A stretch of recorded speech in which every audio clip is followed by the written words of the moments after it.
countries such as Brazil have had amazing years and robust, quite robust.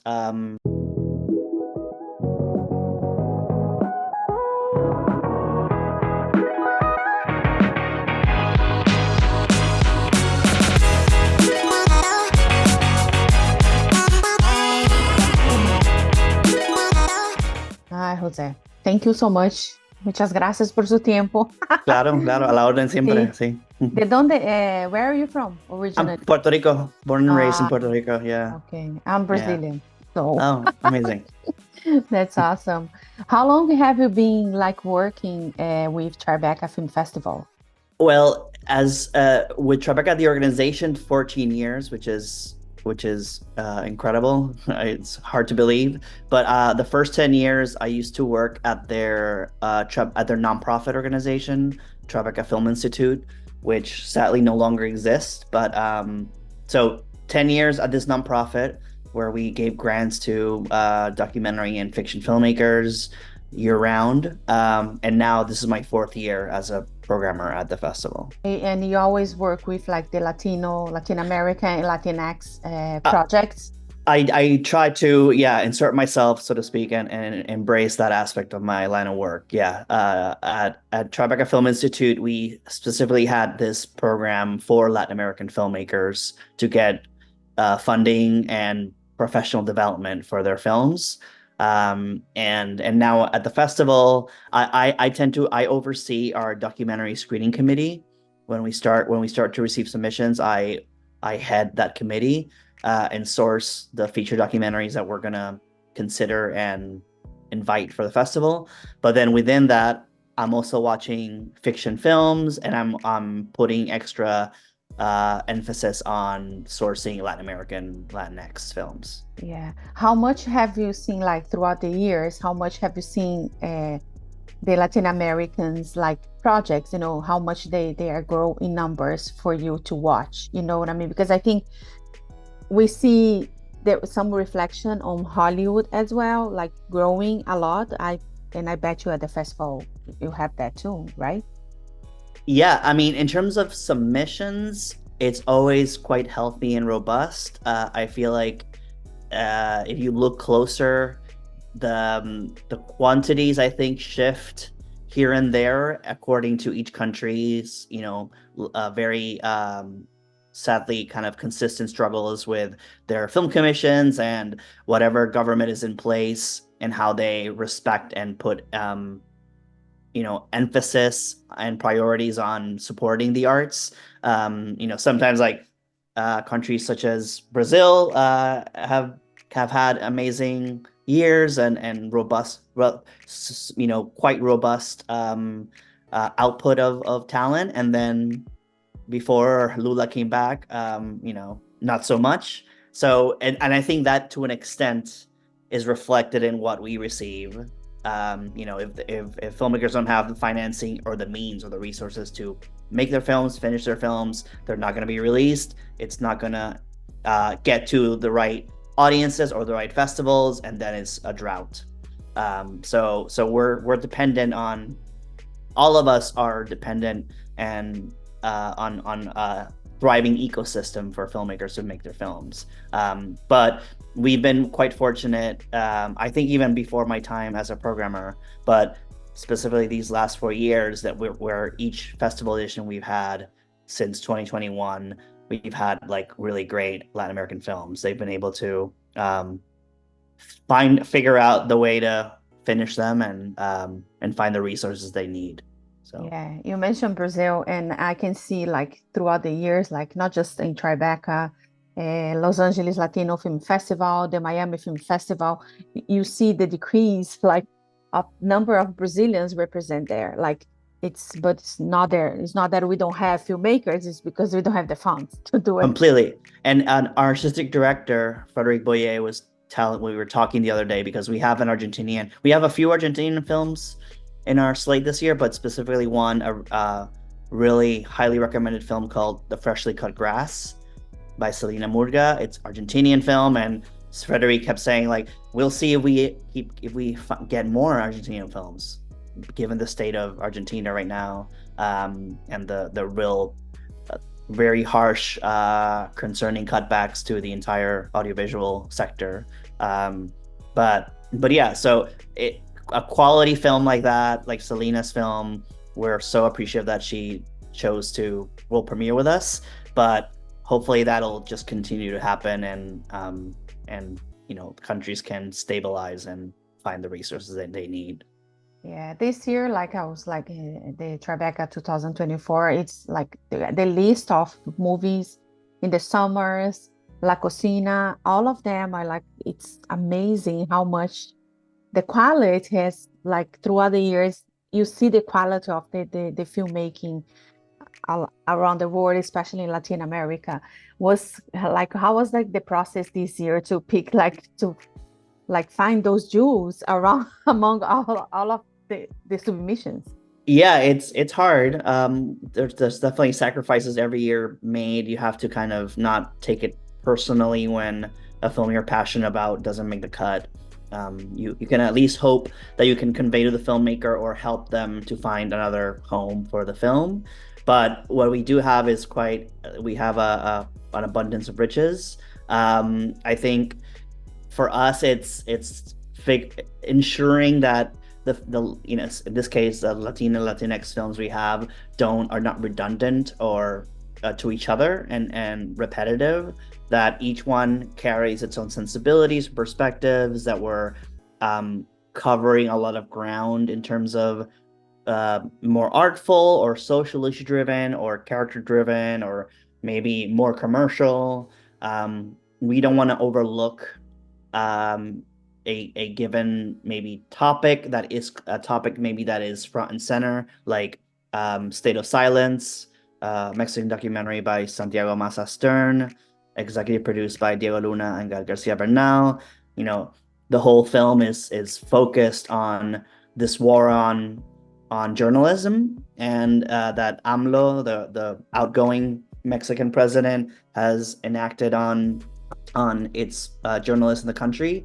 And the timing of it couldn't be more topical because now we have the first female president in North America, and getting sworn in early October. And so boom, and now it's here will premiere with us. So it was clearly a perfect timing situation, perfect circumstances for us to bring that conversation into a festival setting.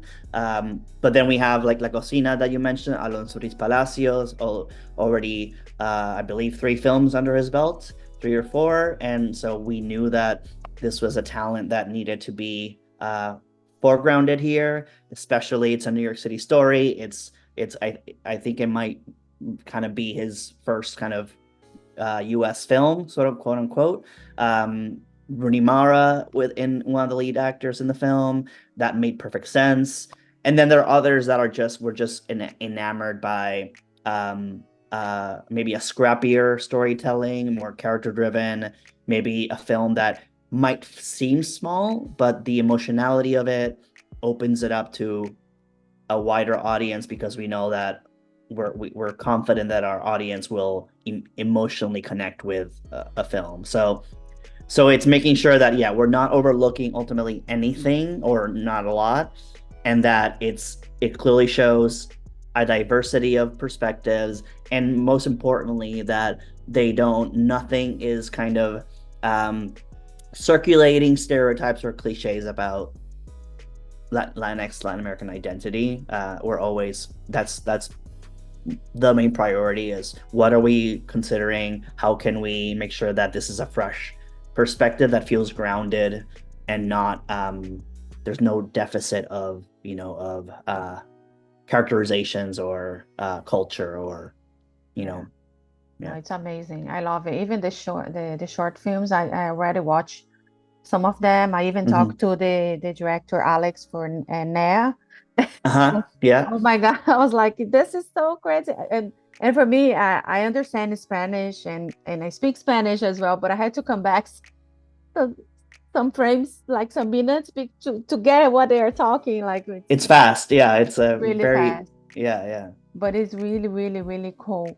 And I love the diversity of the topics that you guys have and everything. And also you're one of the, I wish I was there to watch everything in person, but Yeah, sometimes life happens and for we can sure. we Yeah. can we can. Yeah, I was on the round table as well, and then I was impressed with the numbers. I even took a screenshot of the numbers, and 150 feature films, 58 narratives, 57 documentaries.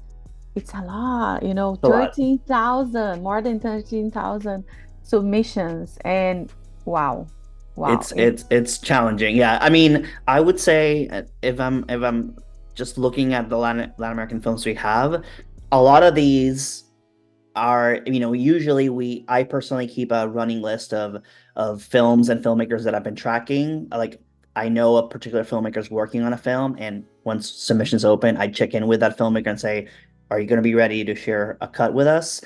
But for most of these, they just came out of nowhere, or for me, came out of nowhere, but I wasn't necessarily tracking them, which makes it extra special that we find these amazing gems, at least for me. Like, my work at the nonprofit used to be traveling to many Latin American countries, and I know a lot of these filmmakers, but sometimes you can't keep track of all the films. So it's nice to see the evolution of a filmmaker and a film that you've been tracking. But then when you just start watching something out of the submission pile and then it immediately transports you, that's even more special. Yeah, Yeah. and Yeah. I also love that, like Rooney Mara, she's supporting like Latinos. Mm-hmm. I love that. I love that some actors or actresses, they try to, they're very famous, and they go after those type of projects that are very unique, and we don't know them yet, but eventually we're gonna know them, and I love Right. them for that. I agree. Yeah, that was and then Raúl Briones, I think it's the main actor of La Cocina, who I loved in Alonso's previous film, Una película policía, as a cop movie, is really great. But yeah, and then also the flip side of that is engaging and discovering new talent that maybe in their respective countries they're huge, and a lot of the films in our slate, like Freshly Cut Grass, they're big names, but hopefully by being in a New York City festival, in a US festival, we'll premiering, we open up another swath of audiences for them to engage with. So Yeah. And yeah. if you have to give an advice to filmmakers that want to submit for next year, like what advice you give to them? Like, is there anything, like, no, I don't know tips, but anything that you think that they can encourage them to keep sending the submissions to the festival, anything that you can tell them? Yeah, I think I usually say, which every filmmaker obviously stresses out about making the deadline and all of that. I I never It's never that advisable to rush your film for a festival, whether it's us or, you know, even Sundance or South by any. It's You can always wait, just wait a beat. There obviously has to be a strategy in place. So I would say a number of suggestions, recommendations is, don't rush it for a festival, but at the same time, you have to be conscious and work on a strategy of sorts. So don't rush it, but still have in mind, if truly Tribeca is in your list, but you're not going to make it for the next one, then keep us in mind for the year after and figure it out. Like, yeah. So don't rush. Have a strategy in place. Also, similar to don't rush, don't necessarily wait for the last submission deadline, for the last deadline, if you can help it. If you have a film that's ready earlier in the submission process, submit, because that gives people like me, programmers, a chance to, more comfortably watch your film, maybe possibly engage in a back and forth via email. Once deadlines hit, our priority is locked in on watching films, and we don't have enough bandwidth to have more of a back and forth via email.